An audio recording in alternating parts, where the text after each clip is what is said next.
Normal labour ये सबसे important topic है। स्त्री रोग एवं प्रसूति तंत्र इस सब्जेक्ट में 15 मार्क के लिए आपको नॉर्मल लेबर पे क्वेश्चन आता है और हर एक डॉक्टर को नॉर्मल लेबर कंडक्ट करना आना ही चाहिए। इसके लिए भी ये टॉपिक इम्पोर्टेंट है।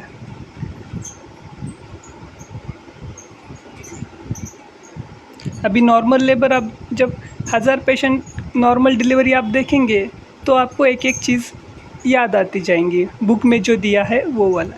इसके लिए आपको पहले बुक में जो दिए वाले पॉइंट है वो सब अच्छे से याद रहे तो आप 100 पेशेंट देख के भी अच्छे से नॉर्मल लेबर कर सकते हो। तो पहले तो हम अभी नॉर्मल लेबर ये क्वेश्चन जब एग्ज़ाम में आता है तो उसमें आपको क्या क्या लिखना है।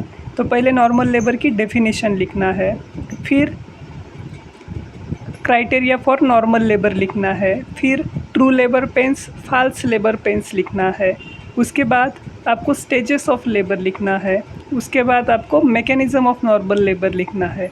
इतने पॉइंट आपको मॉडर्न के हिसाब से लिखने हैं और आयुर्वेदिक हिसाब से भी आपको पॉइंट लिखने पड़ते हैं। ठीक है, तो अभी हम पहले आज मॉडर्न का पोर्शन कवर कर लेंगे। तो पहला पॉइंट है डेफिनेशन, नॉर्मल लेबर की डेफिनेशन। अभी डेफिनेशन क्या है नॉर्मल लेबर की? The series of event that takes place in genital organ in an effort to expel the viable product of conception. अभी स्टार्टिंग में ही लाइन क्या है? Series of event. डायरेक्टली बच्चा बाहर आता है क्या? नहीं आता है। उसके ऊपर मदर के जेनिटल ऑर्गन के ऊपर अलग अलग चेंजेस होते हैं। किधर चेंजेस होते हैं? तो यूट्रस पे चेंजेस होते हैं, सर्विक्स के ऊपर चेंजेस होते हैं, वजाइना में चेंजेस होते हैं। जो ये चेंजेस होने वाले हैं ये हम आगे पढ़ेंगे, लेकिन इसके लिए आपको क्या इम्पोर्टेंट है? यूट्रस क्या है ये पता होना चाहिए। यूट्रस का कितने लेयर होते हैं ये आपको पता होना चाहिए। सर्विक्स कितने सेंटीमीटर रहता है ये आपको पता होना चाहिए। इंटरनल वॉस क्या है, एक्सटर्नल वॉस क्या है ये आपको पता होना चाहिए। ठीक है, ये आप हम एनाटॉमी में पढ़ ही लेंगे, लेकिन अभी आपको एनाटॉमी क्यों इम्पोर्टेंट है ये इधर आपको ध्यान में आ जाएगा। Series of event that takes place in genital organ, किधर हो रहे हैं इवेंट्स? जेनिटल ऑर्गन में। और उसके ऊपर क्या हो रहा है? क्यों हो रहे हैं सीरीज ऑफ इवेंट्स? क्योंकि in an effort to expel out the viable product of conception. जो वायबल प्रोडक्ट ऑफ कंसेप्शन है, इधर वर्ड क्या यूज़ किया है? वायबल। अगर समझो फीटस जो पेट में उसकी डेथ हुई होगी तो उसको हम बोलेंगे क्या? वायबल नहीं बोलेंगे उसको। या फिर 28 वीक्स के पहले की प्रेगनेंसी रहे तो उसको भी हम वायबल नहीं बोल सकते। तो 28 वीक्स के बाद ही डिलीवरी का टाइम है और वायबल प्रोडक्ट बोले है। इधर खाली फीटस ही बोला है क्या? नहीं, प्लेसेंटा है। वायबल प्रोडक्ट में क्या क्या आता है? फीटस आता है, प्लेसेंटा आता है, मेम्ब्रेन्स आते हैं। ठीक है, तो ये सब जब बाहर निकलेंगे, किधर से बाहर निकलेंगे? आउट ऑफ वूम्ब, मतलब यूट्रस से बाहर निकलेंगे। लेकिन कौन से रूट से? वजाइना से आने चाहिए।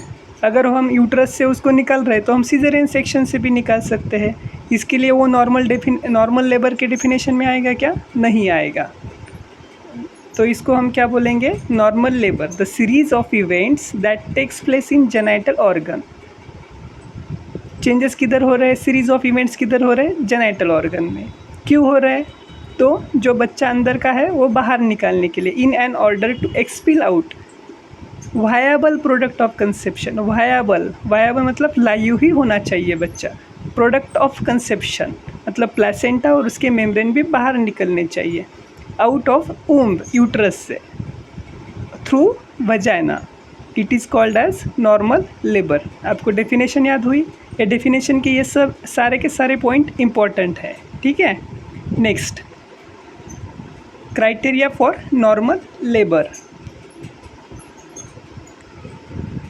अभी क्राइटेरिया क्या है? पढ़ लिए पॉइंट आपने भी। द नॉर्मल लेबर का जो पेंस होने वाला है वो कब स्टार्ट होना चाहिए? कैसे स्टार्ट होना चाहिए? स्पॉन्टेनियस, मतलब खुद से पेट में दर्द होना चाहिए। अगर हम इंड्यूस कर रहे हैं, कौन सा इंजेक्शन लगा के पेन्स दे रहे हैं पेशेंट को, ऑक्सीटोसिन लगा रहे हैं, कार्बोपोस लगा रहे हैं, मिज़ोप्रोस लगा रहे हैं, तो उस टाइम हम उसको स्पॉन्टेनियस बोलेंगे क्या? तो नहीं बोलेंगे। तो वो नॉर्मल लेबर के टर्म्स में आएगा क्या? तो नहीं आएगा। तो नॉर्मल लेबर के जो पेन्स है, पेन होने वाले हैं पेशेंट को, वो कैसे होना चाहिए? Spontaneous, in onset and at term. Spontaneous होने चाहिए, खुद से होने चाहिए, एंड एट टर्म। टर्म कब बोलते हैं बच्चे को हम? जब वो 37 वीक्स टू 14 वीक्स के बीच में जो प्रेगनेंसी का पीरियड रहता है, 37 वीक्स टू 14 वीक्स, तो उसको हम क्या बोलते हैं? At a term. ये समझ में आया पॉइंट आपको? पेन कैसे होने चाहिए? स्पॉन्टेनियस होने चाहिए। लेकिन 37 के पहले हो जाएगा तो उसको क्या बोलेंगे हम? प्रीटर्म बेबी बोलेंगे। और 40 वीक्स के आगे जाएगा तो उसको क्या हम बोलेंगे? Post dated. ठीक है, तो वो भी नॉर्मल लेबर में नहीं आता है। तो नॉर्मल लेबर में क्या आता है? एट अ टर्म होना चाहिए बच्चा। सेकेंड पॉइंट क्या है? With vertex presentation. बेबी का हेड का जो पार्ट्स है वो उसमें कौन सा होना चाहिए? वर्टेक्स होना चाहिए। अभी ये वर्टेक्स क्या है आपको मैं फीटल स्कल पढ़ाते टाइम बता दूंगा।